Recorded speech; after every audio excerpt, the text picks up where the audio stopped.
안녕하세요, 떼지쌤이에요. 오늘은 폐기물 관리 시스템이라는 주제로 강의를 시작하도록 하겠습니다. 오늘 주제처럼 폐기물이 무엇인지에 대해서 알아본 다음에 이 폐기물을 쿼키를 활용해서 폐기물 관리 시스템을 만들어 보는 것이 최종 목표이고요. 먼저 폐기물이 무엇인지에 대해서 알아보면 우리에게 더 이상 유용하지 않은, 원치 않는 물질이나 물건을 폐기물이라고 합니다. 우리는 일상생활에서 흔히들 쓰레기라고도 얘기를 하죠.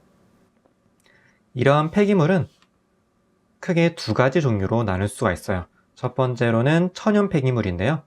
시간이 지나면 자연적으로 분해가 됩니다. 예를 들면 과일이나 야채, 종이 이런 것들이 천연 폐기물이죠. 반면 화학 폐기물도 있습니다. 이 화학 폐기물은 천연 폐기물과 다르게 자연적으로 분해가 되지 않아요. 예를 들면 플라스틱 있죠? 우리가 카페 같은 데 가서 커피나 음료를 시켰을 때 테이크아웃 컵을 사용하게 되는데요. 이때 플라스틱 컵이 많이 사용이 되죠.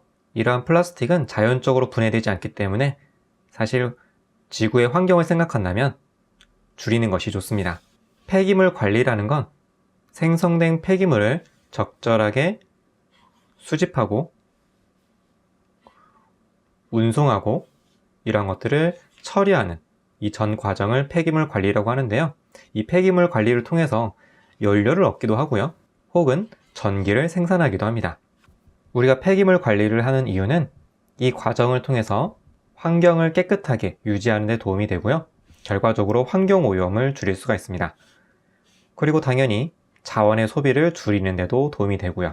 그리고 이런 과정 속에서 감염 등 수많은 질병과 건강 문제로부터 우리를 구할 수도 있습니다. 자, 그러면 지금부터 쿼키를 활용해서 폐기물 관리 시스템을 만들어 보도록 할게요. 이를 위해서는 픽토블록스에서 객체를 인식할 수 있는 객체 감지 확장 기능을 활용을 해야 됩니다. 우리가 지금까지 여러 가지 확장 프로그램을 사용을 해봤었죠? 똑같이 객체 감지와 관련된 확장 프로그램을 불러올 거예요. 그리고 이렇게 하기 위해서는 로그인이 필요합니다. 현재 픽토블록스에 왔고요. 바로 이 버튼이죠. 이 버튼에서 자, 여기 객체 감지라는 게 있죠. 여기서 이 객체 감지라는 건 카메라에 어떤 대상이 입력이 되었을 때 이 입력된 대상이 고양이구나, 강아지구나 이렇게 식별할 수 있는 걸 객체 감지라고 합니다. 자, 그러면 이거를 불러와 보도록 할게요. 선택한 다음에 잠시 기다려주면 이렇게 모델을 불러오는데 성공을 했고요. 관련된 블럭들이 보이고 있습니다. 자, 그러면 다시 자료화면으로 돌아와서 앞에서 생성한 이 블럭들에 대해서 간단하게 알아보도록 하겠습니다. 투명도 %로 무대에서 비디오 켜기 블럭은 앞에서도 사용했던 블럭이기 때문에 요건 넘어가도록 할게요. 카메라 이미지 분석도 이전 프로젝트에서 사용을 해봤었죠. 자, 객체의 수 가져오기 블럭이 있는데요. 예를 들면 카메라에 고양이가 3마리가 감지가 됐어요. 그러면 3을 반환하는 그런 블럭입니다. 다음은 보이기 경계상자라는 블럭이 있는데요. 이 블럭은 카메라에 어떤 게 인식이 됐는데 예를 들면 여기 이렇게 사람이 있다. 그러면 사람의 이 경계, 이 선, 제가 지금 진하게 표현한 바로 이 선을 보여주겠다라는 거고요. 감지 임계값이라는 게 있는데요. 여기에 숫자를 바꿔줄 수가 있습니다. 이 값을 줄이게 되면 예상하지 못한 객체를 추가로 인식할 수 있습니다. 이 얘기는 뭐냐면 조금 더 센서티브하다, 민감하게 객체를 인식한다 라고 보시면 되겠고요. 값을 반대로 높이게 되면 둔감해지는 거죠. 이렇게 되면 객체를 감지하지 못할 확률이 높아집니다. 그래서 이 임계값을 너무 높이는 것도 안 되고 너무 낮추는 것도 안 되고 중간 범위에서 적당한 값으로 선택하는 게 좋습니다. 기본 값은 0.5로 되어 있죠. 다음은 객체 클래스라는 블럭인데요. 이 블럭을 이용하면 카메라로 인식한 객체가 무엇인지, 예를 들면 사람인지, 버스인지, 사과인지 이 클래스의 이름을 알려주기도 하고요. 혹은 좌표, 혹은 너비나 높이, 그리고 신뢰도라는 건 뭐겠어요? 뭐 예를 들면은 강아지가 인식이 됐는데 강아지일 확률이 뭐 예를 들면 38%다. 뭐 이런 식으로 신뢰도를 구할 수가 있는 거죠. 예를 들면 강아지라고 생각을 하는데 확률이 49%예요. 절반이 안 되는 거죠. 신뢰도가 뭐 몇 퍼센트 이하일 경우에, 미만일 경우에는 어떻게 처리해줘? 뭐 이런 식으로 코딩할 때 이 신뢰도를 활용할 수도 있고요. 감지된 사람의 번호를 가져오시겠습니까? 이 블럭은 감지된 클래스의 객체 수, 즉 강아지가 3마리가 있으면 3이라는 숫자를 반환을 해주는 거죠. 이번에는 텍스트 음성 변환이라는 확장 프로그램도 불러올 거예요. 이거는 오리지널 스크래치에도 존재하는 확장 블럭이죠. 여기 있는 블럭들을 활용할 건데 굉장히 직관적이기 때문에 굳이 따로 자세한 설명이 없어도 그냥 읽어보기만 하면 아, 이런 블럭이구나 라고 쉽게 알 수가 있을 겁니다. 자, 실제 픽토블록스에 와서 확장 블럭을 불러와 보도록 할게요.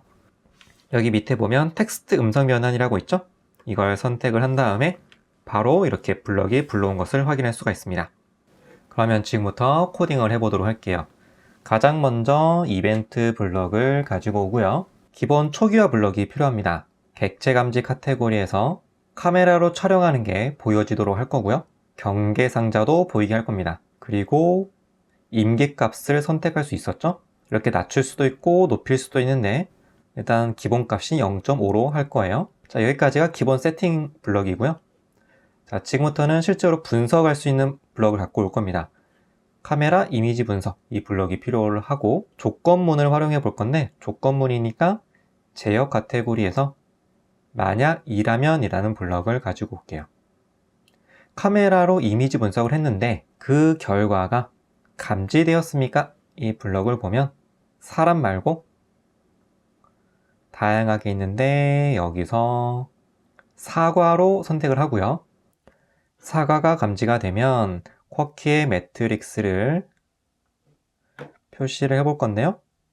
사과니까 빨간색으로 표시를 했고요.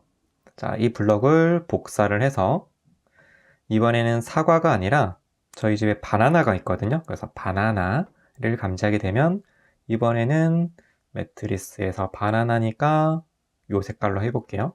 자, 이걸로 선택을 하고 우리가 텍스트 음성 변환 이 확장 블럭을 불러봤으니까 여기에 있는 말하기 블럭을 한번 가져와 보도록 하겠습니다.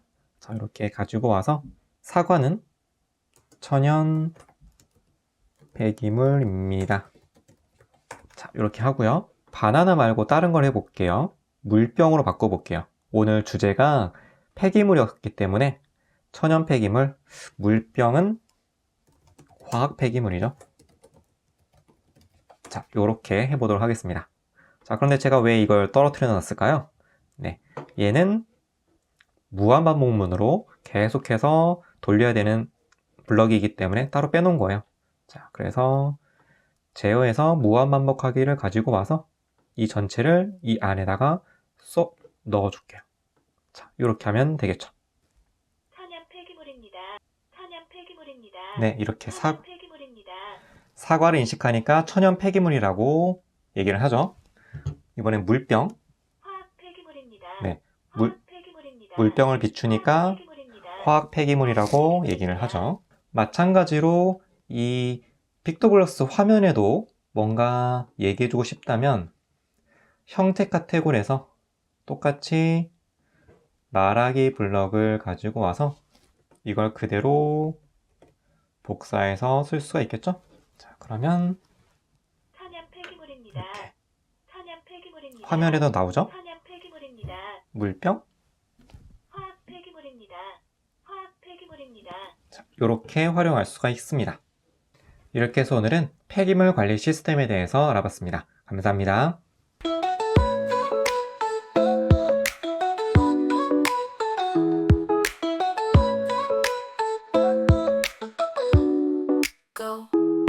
서태지를 닮은 로봇 코딩 유튜버 태지 쌤과 함께하는 재밌는 로봇과 코딩 이야기 속으로 go go go